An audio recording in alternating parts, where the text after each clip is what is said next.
जय मां भवानी। आप सभी का स्वागत है आपके अपने YouTube चैनल राठौर रिएक्शन में। मैं राज बना हाजिर हूं आपके सामने फिर एक वीडियो लेकर। आज हम बात करने वाले एक ऐसे महान वीर के बारे में जिन्होंने गौ माता की रक्षा के लिए अपने प्राणों का बलिदान दे दिया।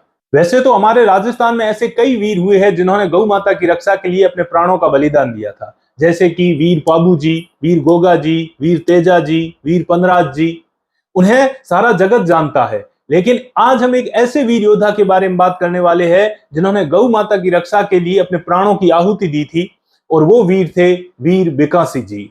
जैसलमेर के महारावल काल्हण जी के पुत्र हुए थे असराव जी, असराव जी के हुए थे भिड़कमल जी, और भिड़कमल जी के हुए थे झांझन जी, झांझन जी के सपुत्र थे वीर बिकासी जी। बिकासी जी का परिवार दामोदरा गांव से 9 किलोमीटर दूर दूजासर गांव में रहता था। बिकासी जी बचपन से ही वीर और धैर्यवान थे, जो कि क्षत्रिय के सबसे महत्वपूर्ण गुण होते हैं।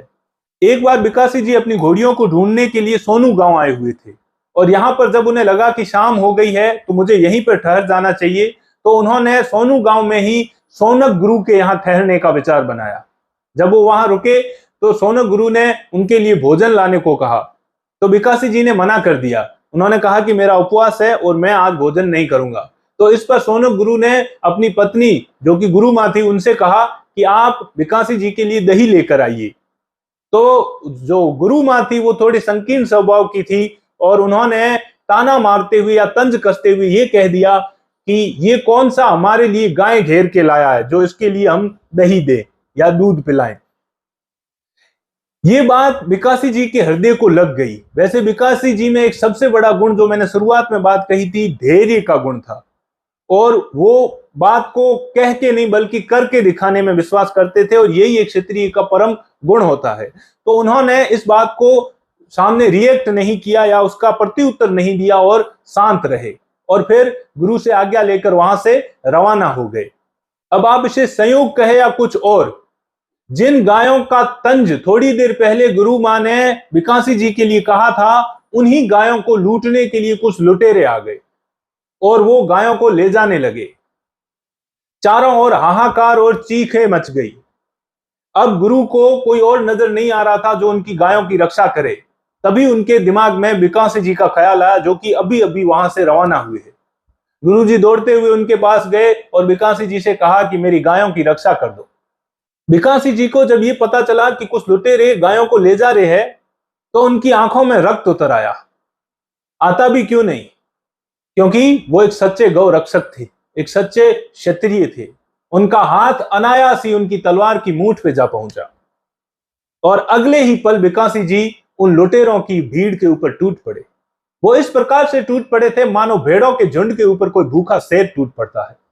उन लुटेरों के अंदर अफरा तफरी मच गई। उन्हें समझ नहीं आ रहा था कि ये कौन है जो तूफान की गति से आ रहा है, और बस उसकी तलवार बातें कर रही है, और चारों ओर उन लुटेरों के कटे हुए सर नजर आ रहे हैं। बिकासी जी को इस तरह लड़ता देख लुटेरों के हृदय कांप उठे, और उन्होंने अपनी जान को बचाने के लिए तरकीबें लगानी शुरू कर दी। लेकिन तब तक बिकासी जी ने उनकी आधी से ज्यादा सेना को नष्ट कर दिया था और गायों को छुड़ा दिया था। लुटेरों को लगा कि आज उनकी जान नहीं बचने वाली है, तो उन्होंने कुटिलता का रास्ता अपनाया और बिकासी जी के सिर पर पीछे से वार कर दिया, और उनकी गर्दन धड़ से अलग हो गई। और इसे देखकर जो लुटेरों का सरदार था वो हंसने लगा। लेकिन ये क्या, अगले क्षण उसकी हंसी मातम में बदल गई, क्योंकि सिर कटने के बाद भी बिकासी जी की रफ्तार में, उनकी युद्ध में तनिक भर भी फर्क नहीं आया।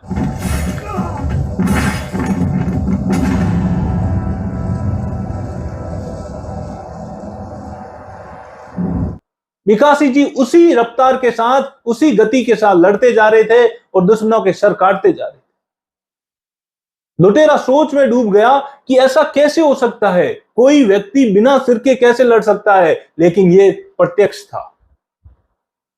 सर कटने के बावजूद भी बिकासी जी दुश्मनों को धूल चटाते जा रहे थे। यह देखकर उनके पैर उखड़ गए और सारे लुटेरे भाग गए। लेकिन बिकासी जी का घोड़ा फिर भी उनका पीछा किए जा रहा था। बिकासी जी की तलवार अभी उसी गति से चली जा रही थी, और लुटेरों के गर्दनें काटती जा रही थी। मेरी नजर में बीकासी जी एक ऐसे महान योद्धा थे जिनके अंदर क्षत्रिय के वो सारे गुण थे जो एक असली क्षत्रिय में होने चाहिए। कहते हैं कि उनका सिर सोनू गांव में और धड़ दूजासर गांव में गिरा था, और ये दोनों गांव इनके वंशज भिड़कमल भाटियों के गांव हैं, और पूर्ण श्रद्धा के साथ इनका प्रतिवर्ष मेला भरता है। लोग हृदय की गहराइयों से इन्हें प्रेम करते हैं, इनकी पूजा करते हैं। लेकिन समस्या ये है कि मात्र इनके वंशज ही क्यों, क्या ये अपने वंशजों के लिए लड़े थे? क्या ये किसी एक समाज के लिए लड़े थे? नहीं, वीर बीकासी जी लड़े थे गौ माता की रक्षा के लिए। वो हम सब के लिए लड़े थे। उनके लिए हृदय में प्रेम, हृदय में श्रद्धा भाव हम सबके होना चाहिए। लेकिन अफसोस कि ऐसा नहीं है। और अगर आप चाहते हैं कि ऐसा हो और आप बीकासी जी जैसे वीर योद्धाओं के सम्मान में अपना थोड़ा सा भी योगदान देना चाहते हैं, तो आगामी 24 सितंबर 2023 को एक शौर्य स्मृति दिवस आयोजन किया जा रहा है बीकासी जी की स्मृति में। आप सब वहां पर आई, अपना वक्त दीजिए, और यह आयोजन सोनू गांव में आयोजित किया जा रहा है।